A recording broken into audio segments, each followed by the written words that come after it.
Psoriasis आहे, परंतु तुम्ही कोणत्या प्रकारच्या सोरायसिसने ग्रस्त आहात? आज आम्ही या व्हिडिओमध्ये त्याबद्दल बोलणार आहोत. तुम्ही माझ्या शब्दांशी तुमच्या सोरायसिस जुळवून घ्याल आणि कोणत्या प्रकारच्या सोरायसिसने तुम्हाला त्रास होत आहे हे शोधून काढाल.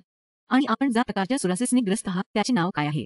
सोरायसिसमध्ये अनेक प्रकारचे विभाग आहेत आणि कारण ही एक सोरायसिस संबंधित समस्या आहे.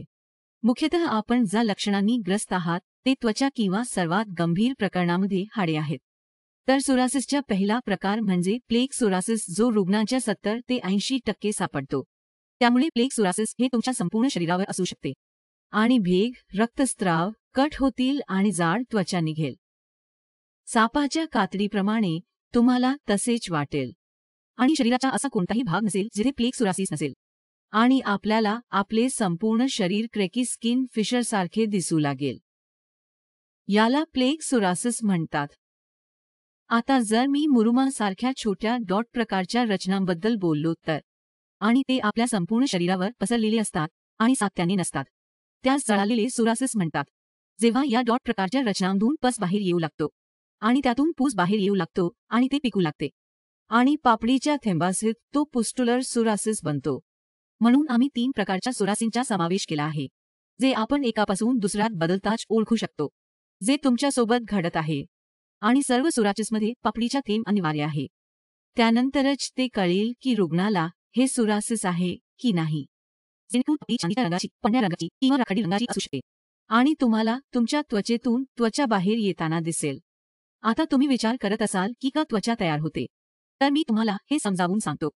त्वचेच्या पेशी असामान्यपणे गुणाकार करतात आणि मृत त्वचा जलद गतीने तयार होते आणि जी मृत त्वचा असामान्यपणे अनियंत्रितपणे तयार होत आहे ती पडत राहते आणि त्वचेच्या रूपात बाहेर पडते.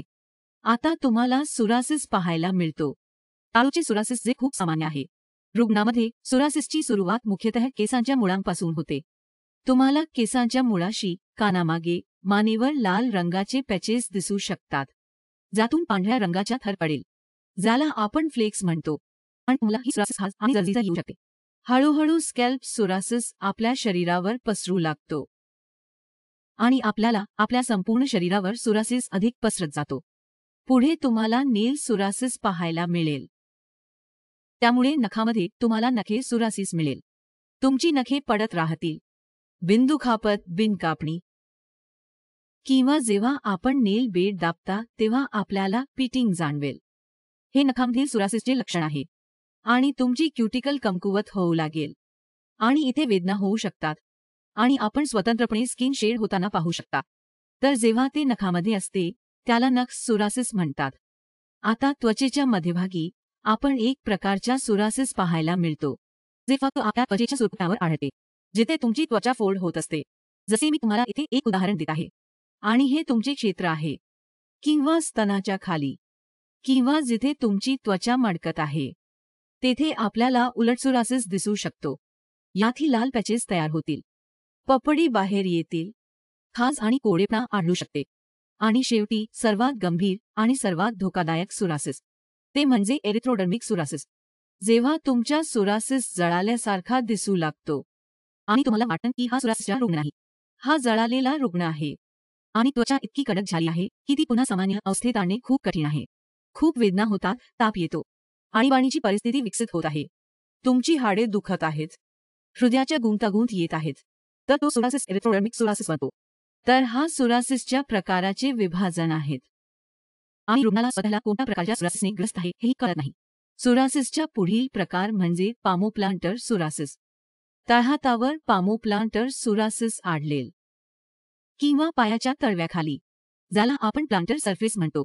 भेगा पडू शकतात, कोरडेपणा येऊ शकतो, पपडी पडू शकते आणि कपण्याबरोबरच रक्तस्राव देखील होऊ शकतो. तर जेव्हा आपल्याला या पृष्ठभागावर पामोप्लांटर सोरायसिस मिळतो, मग तो पामोप्लांटर बनतो. आणि एक प्रकार म्हणजे सोराटिक संधिवात. हा सोरायसिसचा प्रकार नाही. जेव्हा सोरायसिस आपल्या हाडांवर परिणाम करते, मग तो एक वेगळाच आजार निर्माण करतो, ज्यात हाडे देखील सामील असतात आणि तुमच्या हाडांचा आकारही बदलला गेला आहे आणि तुम्हाला खूप वेदना, सूज येते. मग ते सोराटिक आर्थरायटिस बनते. तर मग त्यात सोरायसिस बरोबर हाडंही सामील असतात. आणि हे केवळ सोरायसिस नाही, हे देखील आपल्या हाडांचे रोग बनते. तर अशा प्रकारे सोरायसिसची विभागणी होते आणि रुग्णाला सुद्धा कळत नाही सोरायसिस किती गंभीर आहे कोणत्या टप्प्यावर आणि काय घडत आहे. त्यामुळे योग्य उपचारासाठी हे महत्त्वाचे आहे. आपल्याला माहिती पाहिजे की आपल्याला कोणत्या प्रकारचा सोरासिस आहे आणि योग्य उपचारांसाठी आपण योग्य उपचार निवडणे देखील महत्त्वाचे आहे, ज्यामुळे तुमचा सोरासिस बरा होईल. तसेच आपले आयुर्मान वाढते आणि आपले महत्त्वाचे अवयव खराब करू नका आणि काहीही तात्पुरतं नसावं. कायमस्वरूपी राहा. आणि जर तुम्हाला असे उपचार मिळत नसतील तर मग तुम्ही माझ्या टीव्ही खाली दिलेल्या नंबरवर संपर्क साधा. ये आणि मला भेटा आणि तुमच्या सोरासिस संपवा.